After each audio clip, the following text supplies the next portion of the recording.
near future on Book TV and on booktv.org. Up next on Book TV, Afterwards, with guest host Josef Sorett, assistant professor of religion at Columbia University. This week, Joshua Dubler and his latest book, Down in the Chapel, Religious Life in an American Prison. Mr. Dubler experiences a week in the lives of Christian and Muslim prisoners who make their way through the Graterford prison chapel for more reasons than worship. He discusses the place of religion in rehabilitation and incarceration. The program is about an hour. Good afternoon, Josh. Good afternoon, Josef. It's a pleasure to sit down with you and have a conversation about this wonderful book, Down in the Chapel. Your book arrives what might be seen as an opportune moment. This is, in fact, a year where there has been much discussion in different sorts of the place of prisons in American society in the contemporary moment. I think in particular, on one hand, of Michelle Alexander's The New Jim Crow. And more recently, I was introduced through colleagues to the new Netflix phenomena, Orange is the New Black, right? On one hand, a polemic against mass incarceration. On the other hand, this sort of personal story of an interesting entree into the prison system. And I think in many ways your book is able to do both the rich, detailed description of human experience and weigh in against the system, as it were. Wondering how you see, just as a way of opening up the conversation, your book and where it might fit in that landscape from Orange is the New Black to the New Jim Crow. Yeah, and we're speaking today, a day after both Eric Holder went on the record about mandatory minimums and a federal court declared stop and frisk to be unconstitutional. So momentum is gathering. Yes. You know, I think of structure and agency as interdependent. I think it would be messianic to think that my book on its own could raise consciousness, but there clearly seems to be a current, and I would hope at my most ambitious that my book could contribute to a dawning sense that how we do criminal justice is somewhat insane and a moral atrocity. Now, with respect to where I haven't seen Orange is the New Black yet, so where is it on the Orange is the New Black to the Michelle Alexander spectrum? It's very much about the everyday. And in fact, of the two men at Graterford who read my manuscript repeatedly, they might have been a little frustrated at times that it wasn't more explicitly policy-oriented. I do think there are some policy conclusions that the book makes irresistible. And I would hope that readers would come to those on their own. And I hope we can talk about sort of the way in which I think you raise criticisms and invite discussions about solutions. But what strikes me, that seems to be the urgency of the hour often overrides the complexity that I think your story invites. I remember a couple years ago I had a chance to do a study of Sing Sing, a program in Sing Sing, and all the funders of that study wanted to know was, well, how do we explain why their re-entry numbers are so low, right? Meanwhile, I had long stories of individuals' lives of how they made sense of their experience prior to, but also within the New York Correction Facility. So I want to get there, but I think what your story in perhaps professorial tone always invites us to linger with the complexities a little bit more. Maybe we could start, although it's not, say, a story about you, it is your story of your experience and the men you had a chance to build relationships with. It's more than a dissertation. Right, as you even frame it in your first response, how did you come to write this wonderful book about Graterford, about this particular prison system, or about religion in prison? Right. I tend to think that people are largely a product of their circumstances because I myself am so acutely a product of my circumstances. Those two nodes, incarceration on the one hand, a child growing up in New York in the 1980s and 90s at a time when the American prison population is exploding 600, 700%. My mother, among her many hats, worked at Rikers Island. So I was aware from a young age, about the phenomenon of mass incarceration, and I was always drawn and horrified by it in the way that one is drawn to something like a vocation. As for the other piece, I think our field, religious studies, is populated by people who tend to be emphatically ambivalent about the traditions of their upbringing. I fit into that category. I was raised essentially an Orthodox Jew by agnostics, although I didn't figure that out until somewhat late in the game. So in fact, my orientation, both through Judaism and through a kind of American social justice tradition that also stands independent of that, is very ethically minded. A distinction I learned in Jewish day school that I talk about in the book is mitzvot ben adam l'makom and mitzvot ben adam l'chavero, are the commandments that pertain to one's relationship to the Almighty and commandments that pertain to one's relationship to his fellow man and woman. And I've always been on the latter half of that spectrum with what I'm interested in. That said, I say in the book that to honor the complexity of the world with my descriptions as a scholar, in the way that Nietzsche calls us to, in a way that Annie Dillard calls us to, is about as theological as I get. Right? So I feel like my obligation in the world and to these men is to try to do them justice. They've been very generous with me, and I hope to somehow repay the debt. But as a scholar, it seems as if we do a certain kind of violence to the world when we erase that complexity that you call attention to. No, I think the way you balance sort of interpretive and descriptive or theoretical claims, you're sort of reticent to make any sort of large claim about what this means, right? Allow the men to speak for themselves, to tell their story, but then you will maybe take a direction that seems to be a clear engagement with religious studies, but opening up those questions in a broader, for a more accessible audience. So throughout the book, you, in the direction of a larger interpretation, outline 10 theses. Tell us a little about these theses and what role they played for you and how they informed your engagement with the details of these men's lives. Right. So a little bit of background in case a viewer hasn't read it. The book is structured narratively over 7 days. That was born in response to this week of events that take place in the chapel, over which 12 different groups have 55 different worship sessions, Bible studies, musical rehearsals. So I did it as an experiment to be there for 7 days for all the hours that the chapel was open, and that became the spine of the book. At the dissertation stage, I was mulishly insistent that the book was going to be something like a Dogma 95 film. I don't know if you remember the Lars von Trier, Thomas Vinterberg movies that don't use any external artifice, where they don't use any external lighting, they don't use any external music. So I wanted everything to be within the narrative frame, including my theorizations. A central character of the book is me, a scholar of religion, and I bring those perspectives to bear on these conversations. But for a long time, the book was largely within that frame. When I came to Farrar Straus, I came to work with an editor named Paul Eli. And he was productively, he pushed me for more. He wanted more. He thought I owed it to the reader to let the reader know what I thought. And I came to decide that he was absolutely right. So I wrote for him a document. This was back in the summer of 2010. I wrote a document of these 10 theses.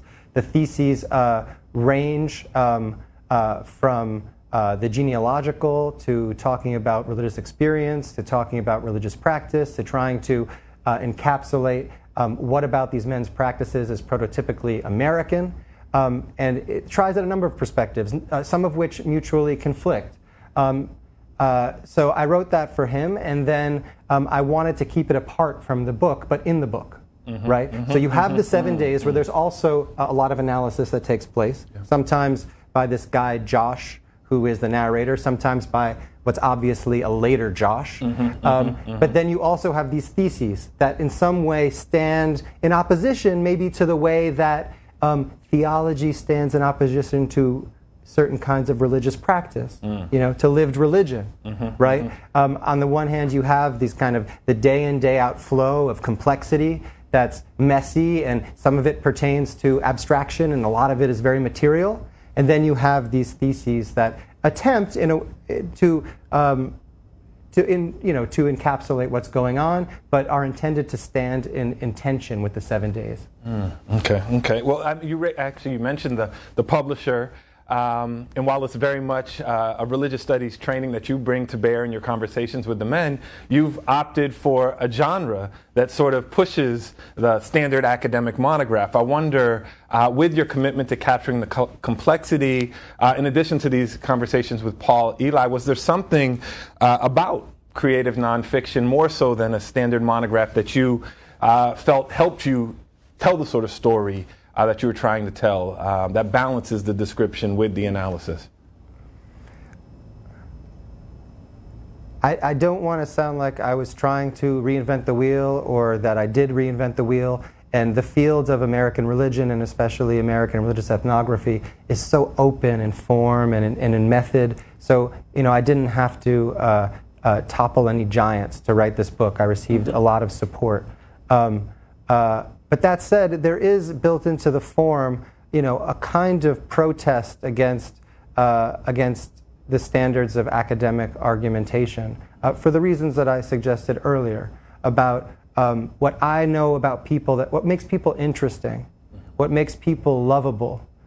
Rarely, it's difficult to capture that with a scholarly argument. It's precisely where people violate your expectations of them, disappoint your suppositions, that they become interesting in a way that we turn to literature, in a reason that when I want to know people intimately, I'll turn to Dostoevsky rather than to a book in the field. So that's part of it. The other part of it, and I guess that would be a kind of aesthetic concern. The other part is ethical, and this is where I would really hope that this book is received by our scholarly community as scholarship, which is that there's a kind of unthought way necessarily, it seems to me, that to be in an academic conversation binds you often to the following relationship to the people you write about. So you go out, you have this conversation, and you go out and have an empirical encounter with people, and then you come back and you continue the conversation. And the people in some way they become reduced in some way to data, right? And what's produced is those of us who think and those of us who write about, and those who are thought of and written about. And especially when dealing with the kinds of problems of power that come with writing about prisoners, I really wanted to write a book in which my interlocutors were primarily not necessarily scholars in the field, although it's the field that makes me the person who I am, that asks certain kind of questions, but really the men that I met at Graterford. Right. And to have my perspectives pitted against their perspectives and to see what happens. Well, that's actually a perfect segue to begin to think about not just the sort of framing and questions around that you bring to the book, but to talk about the lives and the institutions that are central to the book. And it's at places you are clear that you're not going to tell a story about prison religion in the grand sense, right? But you're talking about religion in a particular time, in a particular place. Tell us about Graterford, which some could argue that in itself, in the landscape of American prisons and American history, is a sort of sacred space. It has this special visitors, as you refer to them, folks. On one hand, the boxer, renowned boxer, Bernard Hopkins, but also there's visits from Warathdin Muhammad. Right? Tell us about Graterford, this institution outside of Philadelphia. Right.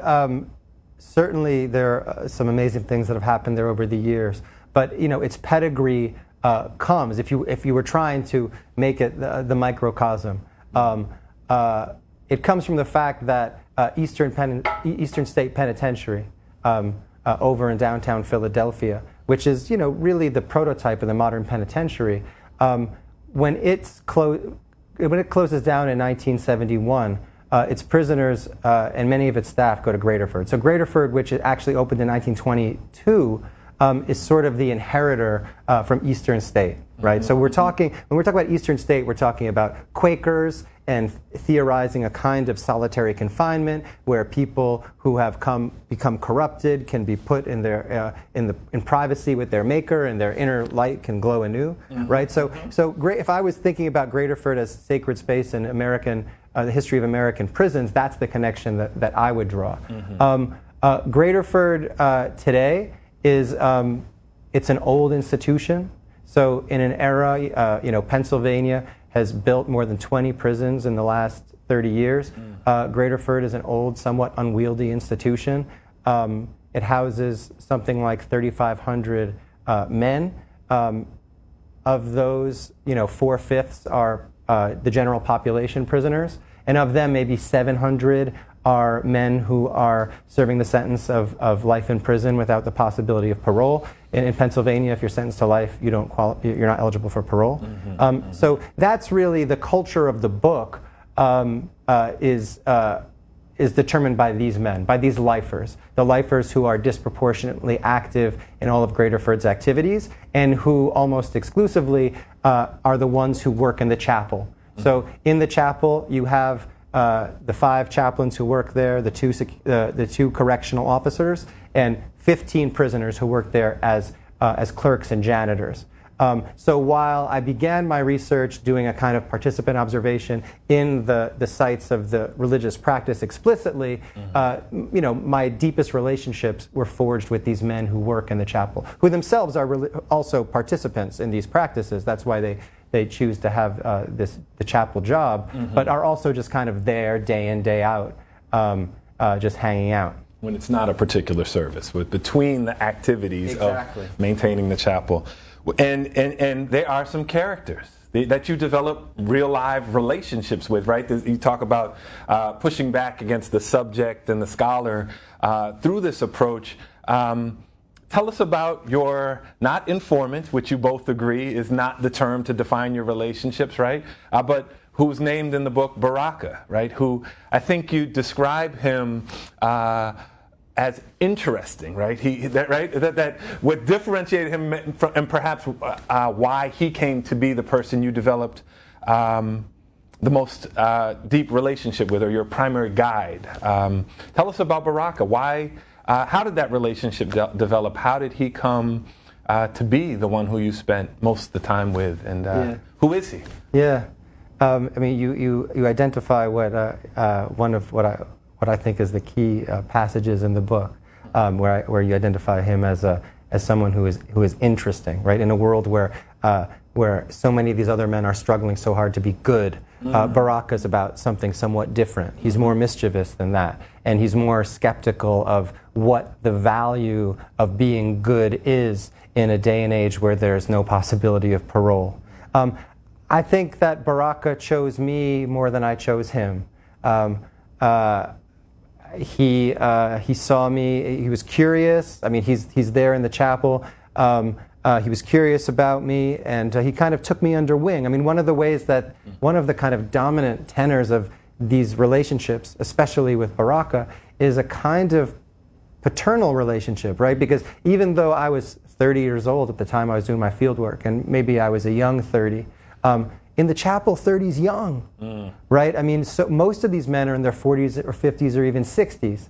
And more than that, I'm 30, I'm secular, I'm like, let's ask questions, I don't know what's true about the world. And that is very different than the way of being in the world that dominates there, where you know what you are and you know what you're about. And it's very important both for your survival on earth and for your everlasting life that you know what you're about.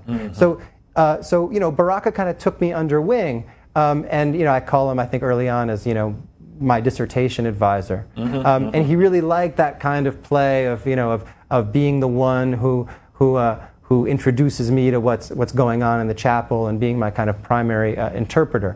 He himself is very unique character in the book and different in a lot of ways than other characters. He's a person serving life without parole. He's been in prison longer than I've been alive. It seems to me that's insane policy. He's someone who was convicted of a homicide. He claims he didn't do it, but he's been in prison for 40 years. He was in the Nation of Islam growing up, so he has that kind of self-help, group uplift kind of attitude. He's frustrated by kind of people who kowtow to orthodoxy. He wants people to live up to their potential. So he's perpetually kind of frustrated by his fellow man. He's a stoic. He quotes Marcus Aurelius. He's somewhat oracular. He likes to say things, at least to me, this kind of younger man. I think he has a lot of these relationships with younger men. Know who you are and let the world figure you out. But he's something of a holdover, right? Because one of the stories that the book tells that is a time frame well beyond the 7 days is about the evolution of Islam at Graterford Prison. And while I assume that most people watching, if they have a kind of assumption about what Islam in prison looks like, they think that it's political, sociologically minded, they're thinking Malcolm X, that actually that clique is kind of, at least in 2006, 2007, maybe things are changing now, but that clique was kind of a dying breed. The kind that wants to that play black nationalist notes, that want to talk about economic empowerment.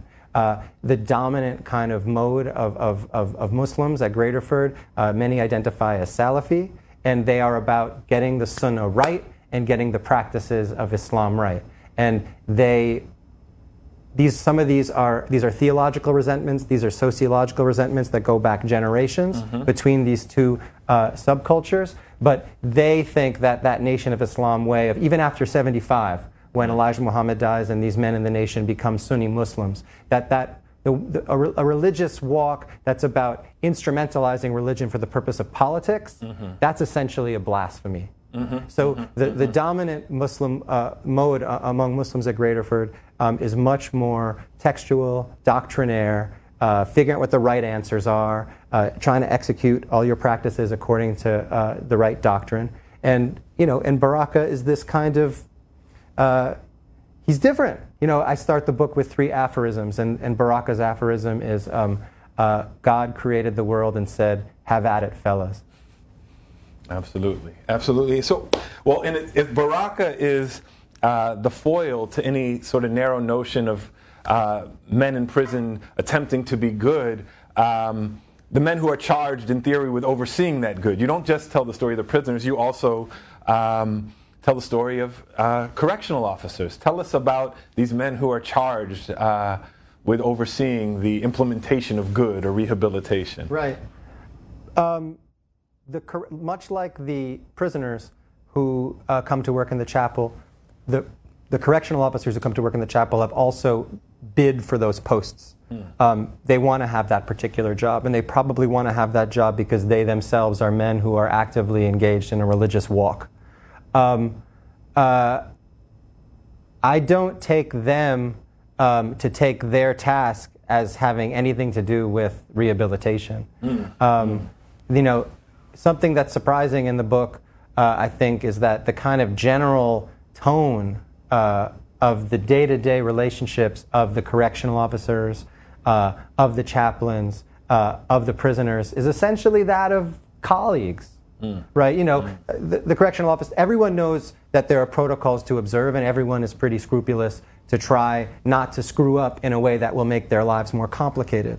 But I don't think that, day in, day out, the correctional officers are seeing the prisoners as people that need their rehabilitative efforts. The chaplains also, they rely a lot on the chapel workers, and in general, there are moments where as happens in the book on Tuesday, where there's this kind of resurgence of something like criminality and suspicion, and it throws everything off because everyone suddenly remembers, oh, we're in a prison, and oh, you're free, and I'm a prisoner.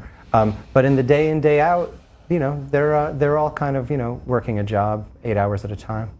This could be The Office or what have I mean, I think that's one of the sort of powerful ways in which you tell the story, right? The reader can forget for a moment as folks are talking about Nietzsche or folks are talking about movie deals, right? I mean, this is anything could be at stake, and we could be anywhere, and at the same time we're in Graterford. I mean, it's one of the ways that it's one of the fears I would have from the book, right? And so I've tried to build some hedges against that in other places. But yeah, if I had to characterize what my experience of being there day in, day out was, it's perverse. But the word I would most, if I was being totally honest, the word is something like fun.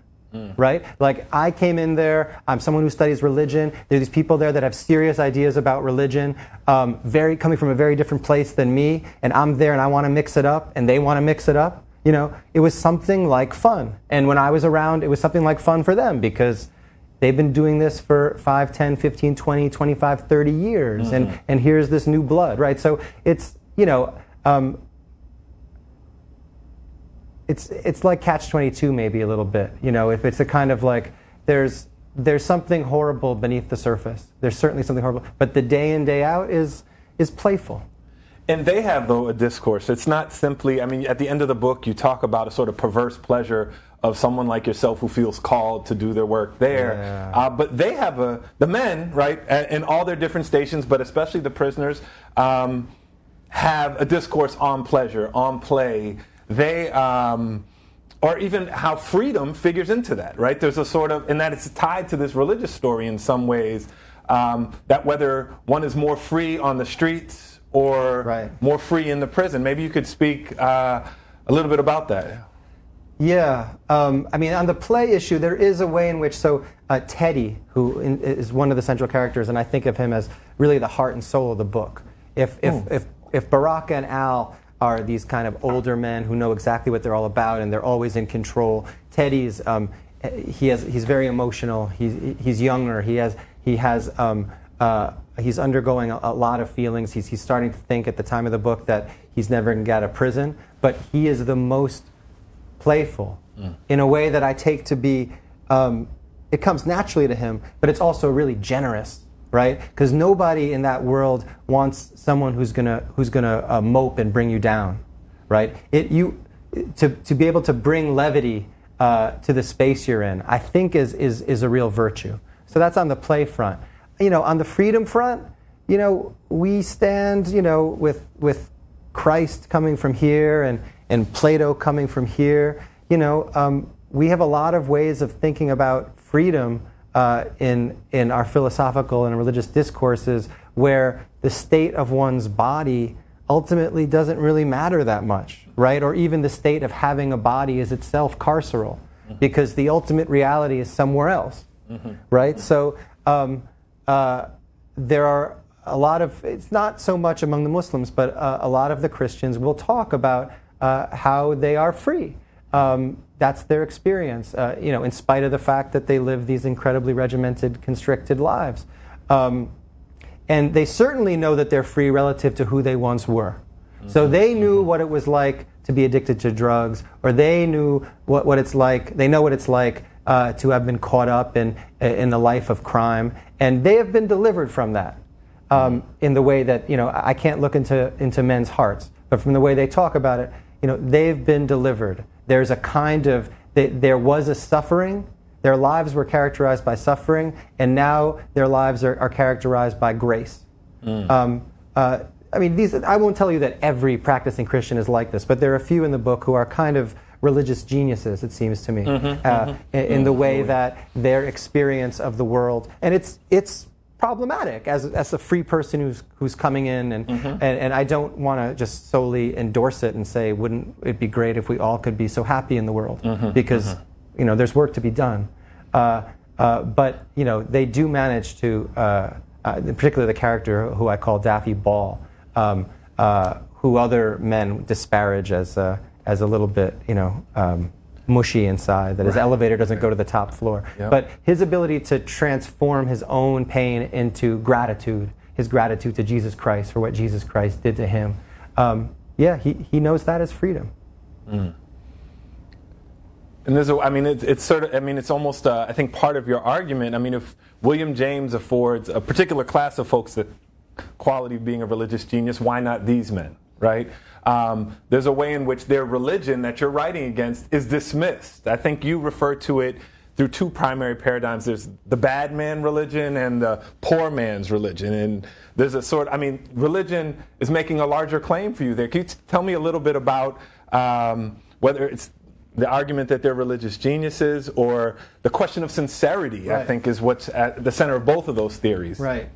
So I come from a weird place, right? I come from a place raised by these essentially agnostic Orthodox Jews. Agnosticism is a slight exaggeration. Orthodoxy is a slight exaggeration. But more or less, you get the picture. So, when I read Durkheim, it made sense, right? Durkheim is a secular Jew, and Durkheim is saying it's not about what you're pointing to. It's not about the God out there. It's about all of us doing this thing here, right? So I come from a place that, it's all religion. I'm not in the business of saying this is legit and this is fraudulent, right? But most people are. And so the types I'm talking about, right, occur at the intersection of how we tend to think about both prisoners and how we tend to think about religion. And in fact, a sort of leitmotif that is woven through is Du Bois's bit on double consciousness, as double consciousness is the experience of being gazed upon the world with amused contempt and pity. Right? So prisoners as the object of contempt and pity. Now, contempt first, because I think that's more dominant, right? But religion as this kind of secularized Protestant discourse. What is religion? What I know is true about God, the afterlife, etc., here in my heart. And it's fixed, right? And that's religion. And it's probably, recognized religion, Judaism, Christianity, but it could also be something secular. Like your religion is in Paul Tillich's language, which the Supreme Court adopts, it's one's ultimate concern, right? So if that's religion, and here we have a murderer or a rapist, in as much as we tend to define prisoners by virtue of one thing that they've done in their lives, then we can only assume that when that murderer or rapist is professing his goodness, his desire to be good, his fidelity to a God, that person is faking it. Yep. That's the bad man of religion. And that is a discourse that I think is popular in the public, and it's certainly alive and well in the prison. Religion is a con to get out. Exactly, a con, either to get out or to get the tiniest little thing, right? We're dealing with people who have so little that the ability to, get some grape juice or to grow your hair long, in the case of Native Americans, makes you a real object of skepticism. That's the poor man. The bad man, that's the bad man. The poor man is kind of a complement to the bad man. And the poor man is, this kind of, I call him the religious subject of the secularist imagination, which is to say, when Obama was overheard saying back in 2008, these people that cling to their guns and their religion, right, because they don't have anything else, right? So this kind of secularist idea that, you don't have real freedom, you don't have, you're not engaged in fulfilling practices, so you have your religion, right? And so that secularist idea lines up with a kind of well-intentioned, progressive notion of what a prisoner is, which is essentially a victim of the system, which is someone born into the wrong body, usually black or brown and male, into the wrong circumstances, often urban poverty, and the die is cast, and that's what a prisoner is. That's what I think probably many of my more sympathetic readers will bring to the text when they think about who these men are, right? And so then religion becomes this kind of lamentable condition, right? So the bad man, I say, the bad man is that as far as their religion goes, they can't possibly mean it. But the poor man, they mean it, but they probably shouldn't. It would be in their, and these are judgments that I don't claim to stand outside of them. They inform, especially the poor man, as a progressive who sees himself largely as the product of his own circumstances. These are judgments that are alive in how we think about this material, and so I want the reader to encounter those judgments in themselves. And if the sympathetic reader will go with you there, right, to sort of recognize the the falsehood of those claims of defining religion in those particular ways. There are maybe less sympathetic readers will say, well, at a certain point, why doesn't Josh judge this man as the murderer or the felon, right? Where you make a decided point of saying, that's not my business. I mean, why, or where do, rather than a why, where do the conversations you have with these men, the fact that has brought them, the singular sort of decision, if you will, that tends to define every discussion about them, right? Where does that fit? I mean, to return to the one word about the bad man and the poor man, I would say less that they're wrong than they're overdetermined. They're inevitable. You know what I mean? Yeah. It's like we have this notion of the prisoner, we have a notion of religion, and they're products of that. So like there is a truth there. There is just a truth that belongs to a whole set of historical circumstances that I would regard as one we should think about critically, of why we think about religion this way, why we think about prisoners this way. As far as crime is concerned, that was a place where I really had to wise up, because I do come from a somewhat doctrinaire position that people can't be defined by virtue of the worst thing that they've done. I mean, it's a brutal hermeneutic. I don't look and see you and see the worst thing you've done, and you don't look at me and see the worst thing I've done, and that's very fortunate because we've all done some terrible things. And so it came quite naturally to me to not wonder or be curious or interrogate men about what they had done to get there. But that's not the world they live in, right? And what their crime was in many ways does define them. And of the men that I got to know well, most wanted to talk to me about their crime. They wanted to talk to me about their crime because they wanted me to know that they didn't do it, or they wanted to talk to me about their crime because they wanted me to know that they did do it and that they take responsibility for it, right? But these men are the subjects of this discourse of criminality, where you do come to be defined by virtue of your crime. So most of them, obviously it's an event that defines them in so many ways, and it's one that they wrestle with,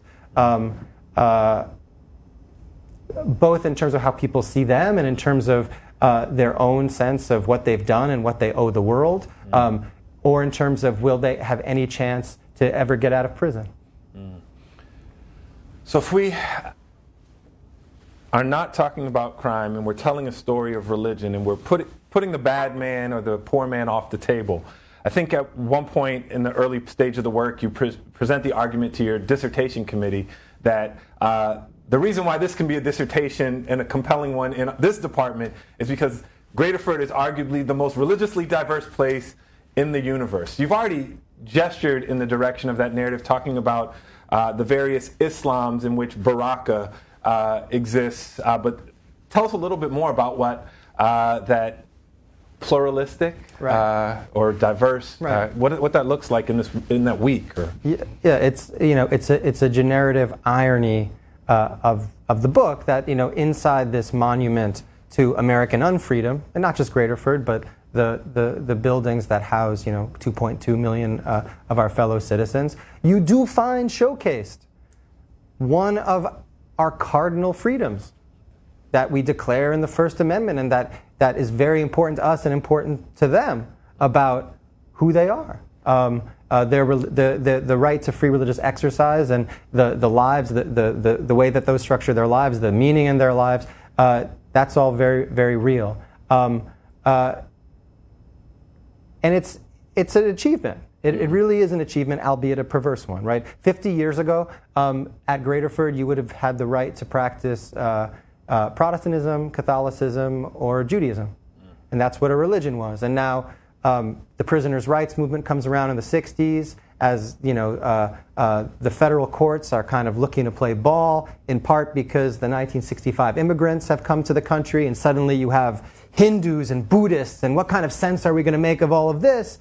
And, the prisoners push, and the courts take their side, and the administrators eventually give. And you do have, sharing this tiny sliver of real estate. You have Jews and Protestants, and 10 kinds of Protestants: Christian Scientists, Seventh-day Adventists, Jehovah's Witnesses. You have in the genealogical tree of African American Islam, it's all there. You have the Moorish Science Temple. You have the Nation of Islam. You have the guys who, the Warith Deen guys who, as I call them, the Warith Deen has since passed, Elijah Muhammad's son, who converted in 1975, and all the Nation of Islam converted with him. And then you have the Salafi. So you do have this incredible range. Now,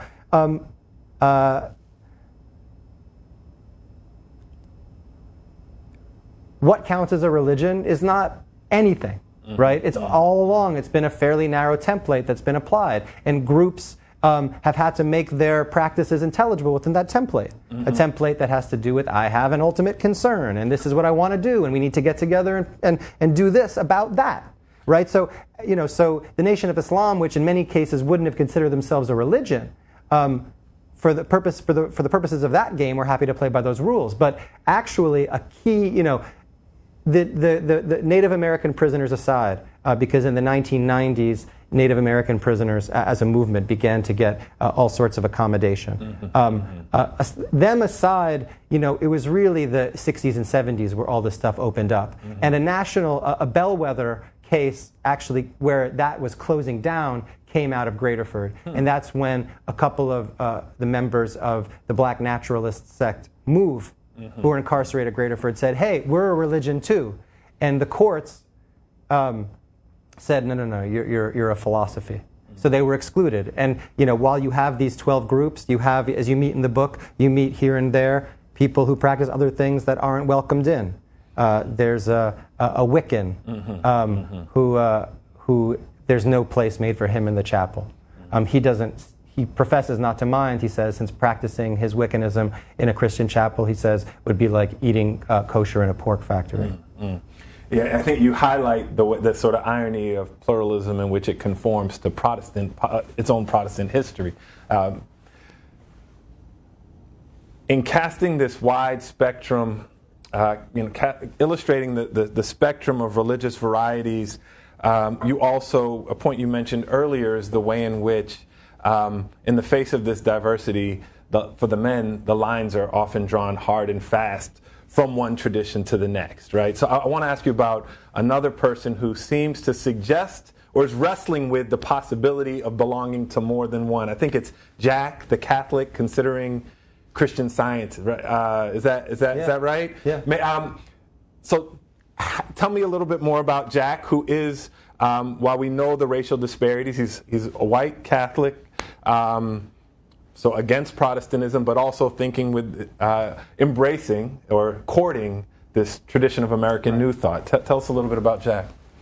I think the fault lines between religious groups are not what I had expected, and they're often intra-denominational rather than inter-denominational, right? Which is to say, not between Muslim and Christian, but between Salafi and Warith Deen guy. And those fault lines actually often recapitulate other fault lines that are more sociological. They're not reducible to them, but what neighborhood you came from matters a lot for who your friends are, right? As most people would tell me, I'm not going to make friends with a guy in here, and if I'm friends with someone, it's from someone that I knew before, right? So religious subgroups end up in some way recapitulating other kind of fault lines. As for Jack, who's stuck in between, my read is that really has a lot to do with manhood, right? And in part this comes from the fact that I am this kind of younger man who's being, the tutelage of these older lifers who are trying to tell me how to be in the world, and I don't yet, the character doesn't yet, or even myself isn't fully sure how to be in the world. And they're trying to school me on it. But, it seems like they're very American in this respect, but they have tremendous confidence about their religious judgments, and they feel obligated to their religious judgments, right? So to be a man is to know what you're about, to know who you are, to know who your God is, to know how that truth affects your day-to-day life. And so someone, it is a place of this tremendous diversity and mixing and et cetera. But I think I say in the book that, that's fine as a liminal condition. But I believe it's fairly frowned upon to be one of these people who floats between. And in fact, who are the people that float between? Well, oftentimes, this isn't true in Jack's case, but the chapel workers come to the chapel anytime. Other prisoners often have jobs that they're working, and they can't come all the time. But there's the new side. The new side are more not these huge, ungainly tiers, but these small pods that have much more control. And it's where men who have certain kinds of disabilities, and especially mental disabilities, are housed, nominally for their own protection. And those are often the men who are floating between, who are maybe a little more spiritual and open-ended and kind of want to take advantage of the few activities that are available. So they float, but I do think it's incumbent upon a man to know who he is and what he's about. That's how they would see it. And it's compelling. I think that there's something to that. And I don't mean to exclude women from that too. But that's where, if you take that Tillich ultimate concern not as descriptive but as prescriptive, Absolutely. We should know what we're here for. And we should adhere to it steadfastly. Right? Well, I don't know about that. But that's the sort of, that seems to be that sense of obligation. If, this is what I believe, then I... Well, that's where I asked Baraka especially, how much is that virtue a function of you being in prison, right? Because that's the story that so many of them tell, and as this kind of who I am outsider, a lot of men are eager to tell me what prison is about, and I appreciate that, and that makes it into the book. I don't claim to ever really know what being in prison is about, but you have to. This is a place where you have to know what you're about, because there are going to be other people who want to tell you what you're about, and those people don't have your best interest in mind, right? So that's where a kind of survivalist manhood becomes insistent about being what I am and being fixed to what I am. An open question is, how much is that unique to prisons? Is that how most Americans are, who are strangely absolutist and pluralist at the same time, like that? My truth is the one true truth, but I recognize your right to some wrong truth. I don't know the answer to that question. Absolutely. So, on one hand, you provide glimpses of Graterford, what makes us that where men could be having conversation about surviving or struggling anywhere, but at the same time, you come to this realization, as it pertains to religion in particular, that what you once thought was maybe ecumenism, a remarkable ecumenism within the walls, might actually just be about Philadelphia neighborhoods. And there's these stories of new men entering the prison, and somehow an older man recognizing him as the son of a former friend from elementary or high school, something like that. But I wonder if you could talk a little bit maybe just about the ecology of Philadelphia, Graterford, the way in which they are always alive in both places. I would say not that this portrait of ecumenism is merely a bunch of guys hanging out from the neighborhood. I think what I'm freed up to do with the way that I play with the theses and that analysis is kind of, it's argument, but it's more subjunctive, it's more provisional, is that it is also, right? It is Muslims and Christians having arguments about the nature of God. It is also a bunch of guys who grew up together in a particular neighborhood. It was one of those things I hadn't picked up on, and once I picked up on it, they couldn't believe I hadn't picked up on it, because who could be so stupid not to know? But sitting in the chapel one day, before Jummah on Friday, and this guy comes up to me and says, "What you need to understand all this is the gang tendency in the African American community." This is an African American guy, and I'm used to people talking about how other people's religions are gangs, or in fact religion as such, right? As opposed to faith or relationship. That's all about gangs, right? This is that kind of evangelical discourse that looks at the sociological fact of religion and rejects it as a kind of wrong way. Absolutely, right? absolutely. But he was applying the judgment, this kind of bad man of religion judgment, to himself. So I found that very interesting. And he said, just when I sit in this chapel, I see it plain as day. Like if that if you look over there, it's like there's North Philly over there, and there's South Philly over there, and there's West Philly over there, with a kind of strong correlation between the men who now identify as Salafi, as coming from the North and West, and the men who identify as Warathin as coming out of the South. So yeah, that, as I said, that recapitulates, according to them, the logic of acculturation. That if I didn't know you on the outside, I'm not going to get to know you now. So it preserves these, what you call these, the ecology of Philadelphia. And maybe, perhaps what stands as the definitive moment before and after in the entire book, in which you narrate on one hand the rise of crack and the rise of a carceral state, the explosion of mass incarceration, the expansion of religious freedoms, which we just talked about. So many of the men narrate their story before and after the raid. Why does this raid matter so much? Not just for your story, but for these men's lives. Well, thank you so much. I mean, because what I fear, what I fear in the day-to-day, right, of engaging in the day-to-day of the ethnographic, is that you could lose the contingency and the artificiality of the day-to-day, right? And that the world that you find at Graterford is one of many. And I think, without dispute, it's not the best of all possible worlds, right? So even as I engage in the day-to-day, I want to give a sense of, a genealogical sense of how the day-to-day was manufactured, and often, manufactured brutally.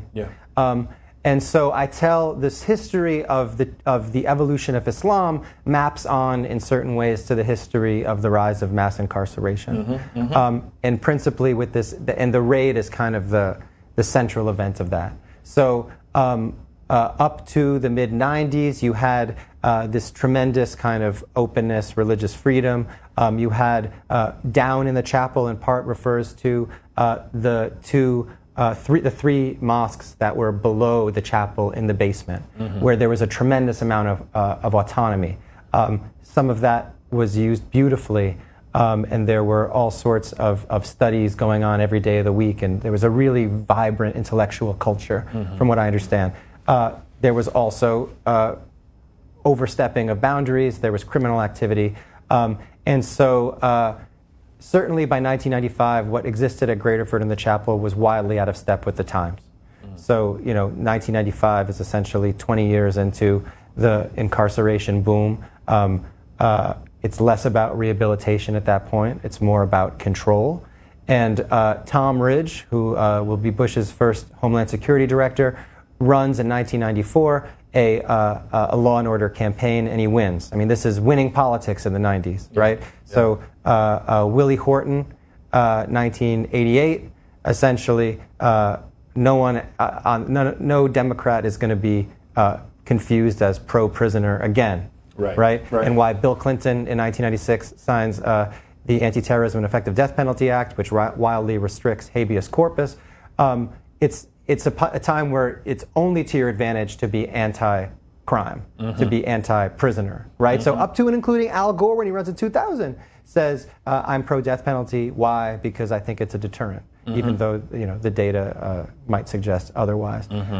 So Ridge runs and he wins, and he runs on, he wants to do 3 strikes you're outlaws, and he wants to tighten parole procedures. And when they come in, they decide they need to send a message to Graterford.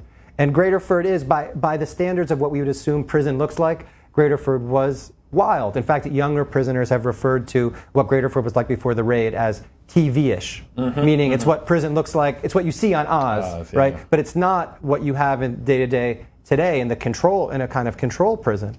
And so they came in and they destroyed everybody's stuff, and they fired staff on the spot.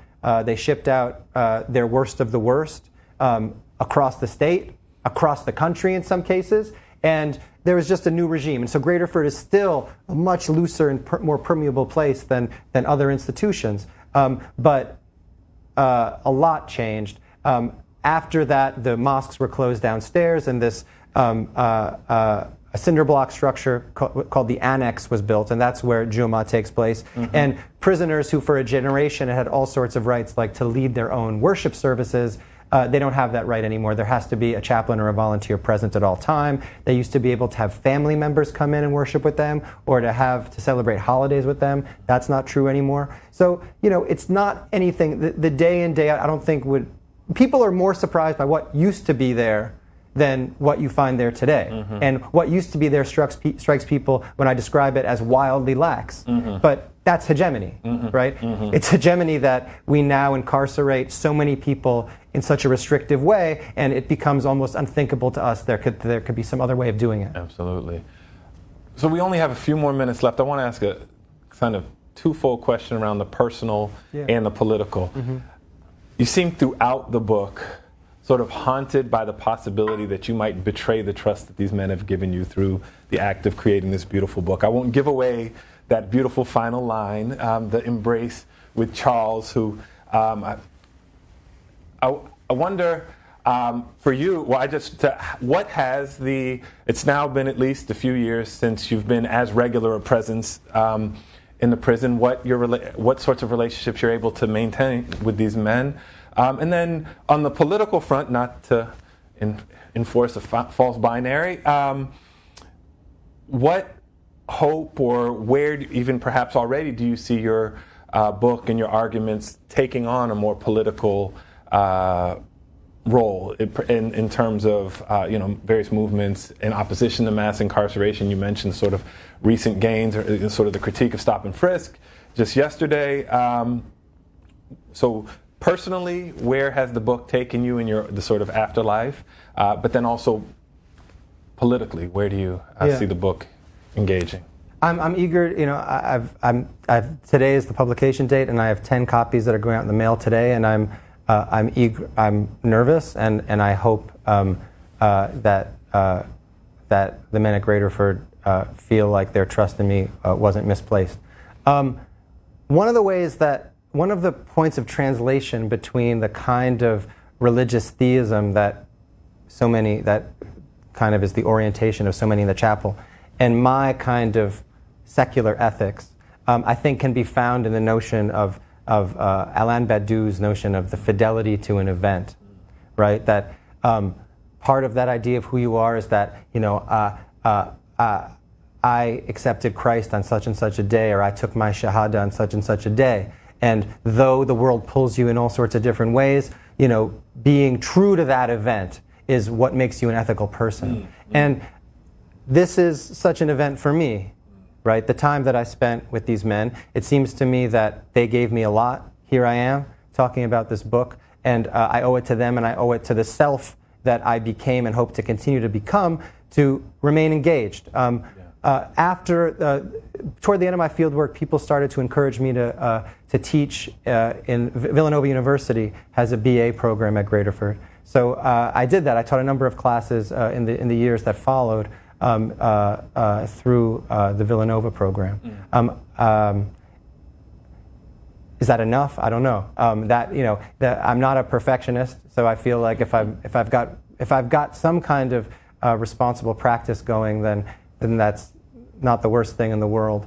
Right now, I'm working on a project with a philosopher and anthropologist.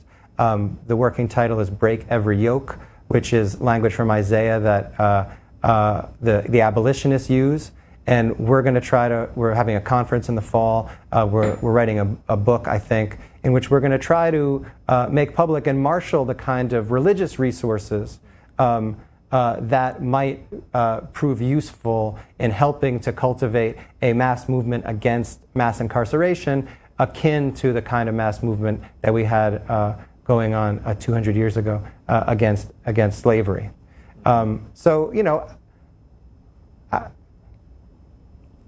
I owe it to myself to be engaged in these practices in some way. Absolutely. Well, I think we are just about at the end of our time. I want to thank you again for the book, which I think is a necessary voice, an important, vital contribution to these conversations, elucidating as much for the scholar of religion as for any of us who might be concerned with the politics of mass incarceration. So thank you for the opportunity sitting down today for this conversation.